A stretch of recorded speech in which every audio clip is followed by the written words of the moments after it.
জাতীয় পার্টির অফিসে এই বর্বরচিত হামলার জাতীয় পার্টির পক্ষ থেকে আমরা তীব্র নিন্দা জানিয়েছি। এবং বিভিন্ন রাজনৈতিক দলের পক্ষ থেকেও নিন্দা জানানো হয়েছে। আমরা তাদেরকে স্বাগত জানাই এবং সরকারের দৃশ্যমান কোনো উদ্যোগ আমরা দেখি নাই।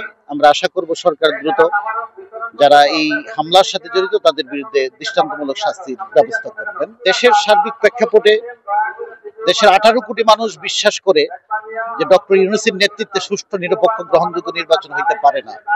সুতরাং আমরা একটি দেশপ্রেমিক সেনাবাহিনীর নেতৃত্বে একটি জাতীয় সরকার প্রত্যাশা করি, যে সরকার একটি গ্রহণযোগ্য গণতান্ত্রিক সকল দলের অংশগ্রহণে একটি সুষ্ঠু নিরপেক্ষ নির্বাচনের ব্যবস্থা করবেন, সেই প্রত্যাশা আমরা ব্যক্ত করি। আমরা মনে করি না যে ডক্টর ইউনূসের নেতৃত্বে কোনো সুষ্ঠু নিরপেক্ষ নির্বাচন হইতে পারে। সুতরাং আমরা তার অবিলম্বে পদত্যাগ দাবি করি এবং তিনি যেন স্বেচ্ছায় পদত্যাগ করে দেশের গণতান্ত্রিক ধারাবাহিকতা অব্যাহত রাখার তিনি পদক্ষেপ গ্রহণ করবেন বলে আমি বিশ্বাস করি।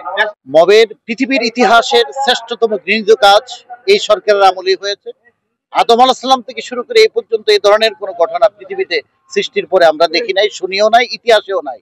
এটা ডক্টর ইউনূসের নেতৃত্বে যে সরকার, ব্যর্থ সরকার, তাদের নেতৃত্বে কবর থেকে লাশ উঠিয়ে লাশ পুড়িয়ে দেওয়ার দৃষ্টান্ত আমরা দেখেছি। সুতরাং অবিলম্বে আমরা ডক্টর ইউনূস সরকারের পদত্যাগ দাবি করছি।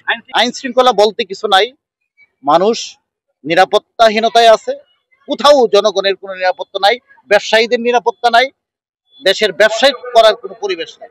আমরা তো ডক্টর ইউনূসের নেতৃত্বে এই সমস্ত যে নিশ্চিত ইনক্লুসিভ নির্বাচন যেখানে হবে না, এই নির্বাচনে তো আমরা অংশগ্রহণ করার কথা না। আমি বিশ্বাস করি না অন্তর্বর্তীকালীন কোন সরকার একটি সুষ্ঠু নিরপেক্ষ নির্বাচন দিতে পারবে, এটা আমি বিশ্বাস করি না।